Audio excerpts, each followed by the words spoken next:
Okay. Hi, YouTube. How are y'all doing tonight? This beautiful Monday morning. Oh my God. It's actually not morning, y'all. It's nighttime. I don't know what's going on in my head. um, but I actually want to come on here and make a video about ancestor altars. And this subject is something that I've been asked quite often: how to create an ancestor altar. And I just haven't gotten a chance to talk about it or make a video on it. So I'd say about an hour ago, I did go on the rooftop of my garage. I had me a candle, smudge stick, my Palo Santos, dressed up warm because it's cold. And I just, I got under the moon, did a little meditation, just for some guidance and assistance on how to deliver this message, because I think it's a good subject, this, especially if you're new to this, ancestors and ancestor altar and stuff like that. So I'm gonna try to make it short and sweet. Okay. Well, first off, the purpose of ancestor altars is to connect with your ancestors, your spirit guides, right?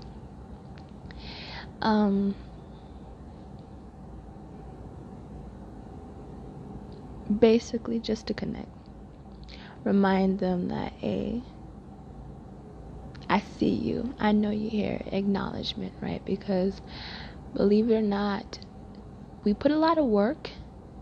Yes, we do. We put a lot of work into what we do in our lives, but there's always something miraculous, something phenomenon that's happening that has helped us.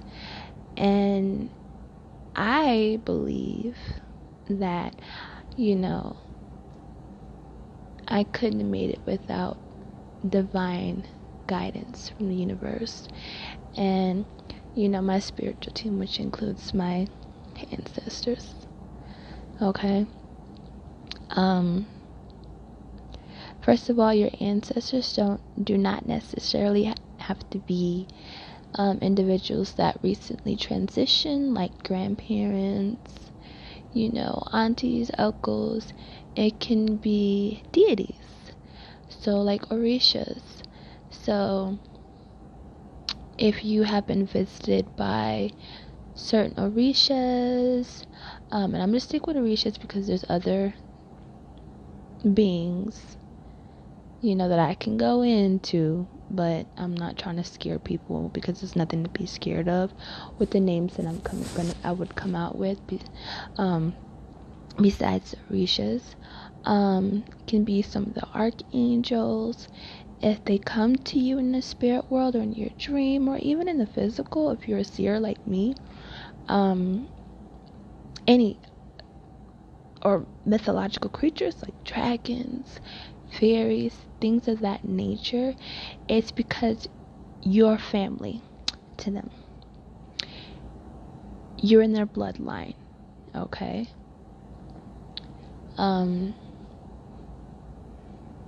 Yeah, you're in their bloodline. It could be a tree that comes to you in your dreams, and you're like, why is this tree talking to me?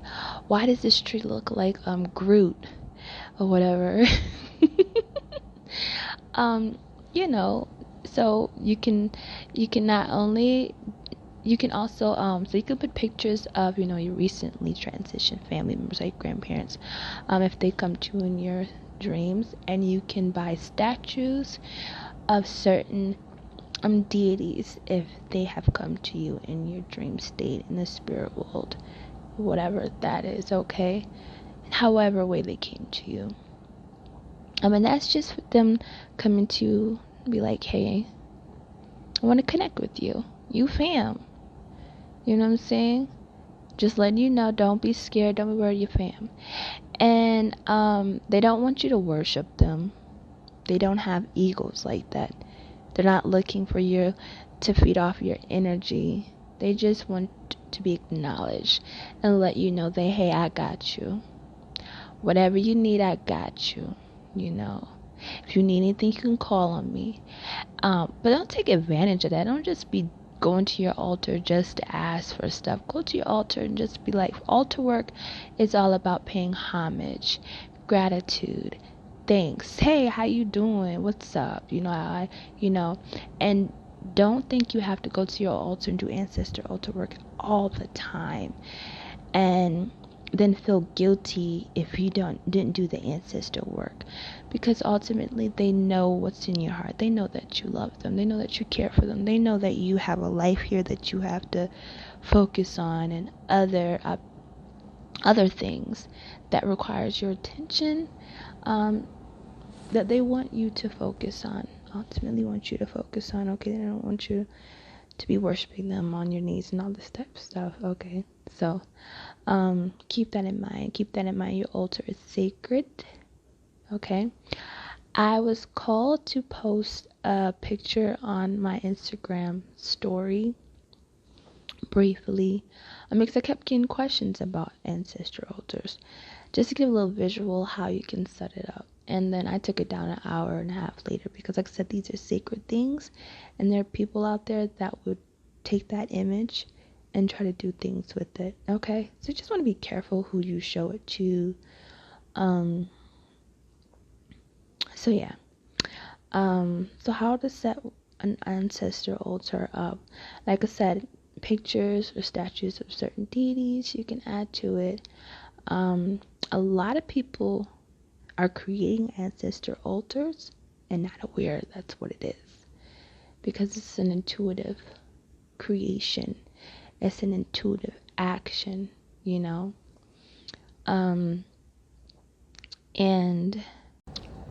sorry y'all, I had to take a little break. Mommy duty calls. But yeah, it's an intuitive action. So you don't have to be spiritual, It's just something that you create, you feel called to create. So some of the things you can add to your altar, you can incorporate the elements, like fire, which would be a candle, earth, which would be like an incense, like the incense every now and then, water, I have a few glasses of water. Maybe your ancestors prefer things like rum or wine or certain, fruit juices that you make, right? Earth, you can add flowers, you can add rocks, herbs. Sometimes when my kids give me flowers, I like to add it to the ancestor altar. Earth, fire. Let's say wind. Wind would be the incense. Fire would be the candle.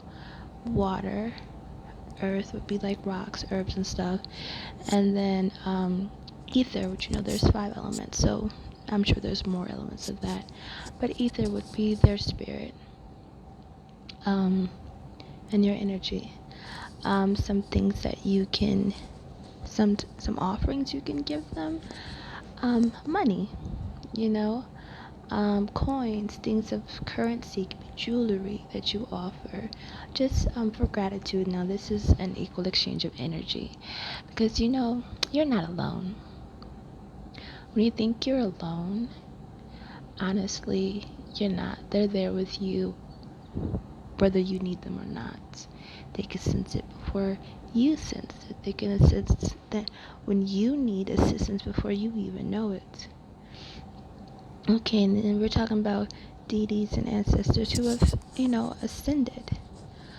Maybe you have assisted them with their ascension by healing and breaking generational curses, because you're ultimately genetically attached to them. They know they've passed down a lot of things to you that may have been traumatic, and you so happen to be the one called to do the work. To not only assist in your ascension, but insist in their ascension so they can further assist you in ways that you can never believe. You know what I'm saying? So that is something to keep in mind. But yeah, just add things on there that you feel called to add.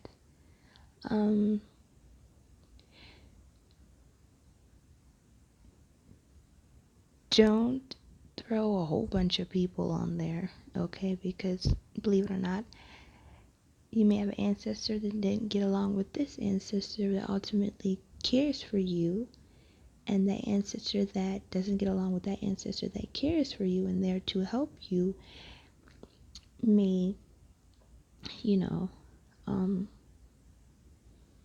how can I say this? Interfere with the work that they're trying to do to assist you, okay?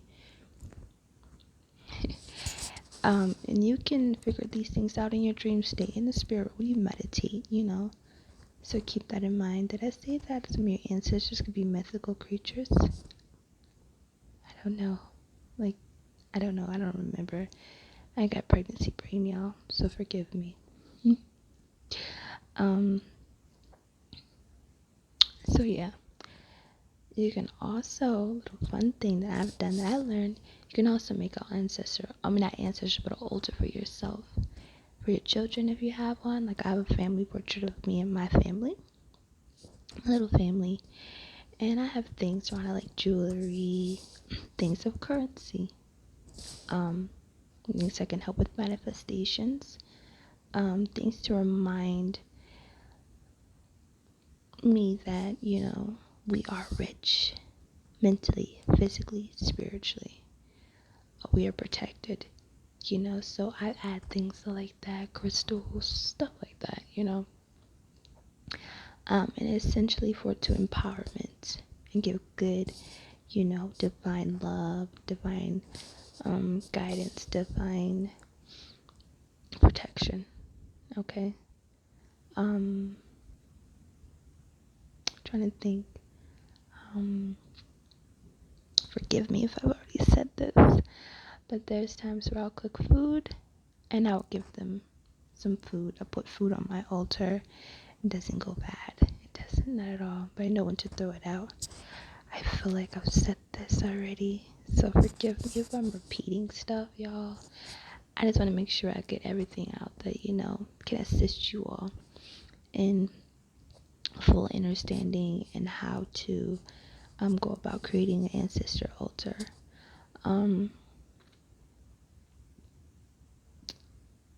Again, this is about equal exchange of energy. They show you love, you show them love, just like a friend, just like someone who's a living, walking friend or family member that you have a relationship with. That's really what it is, okay? But yeah, I believe that's about it.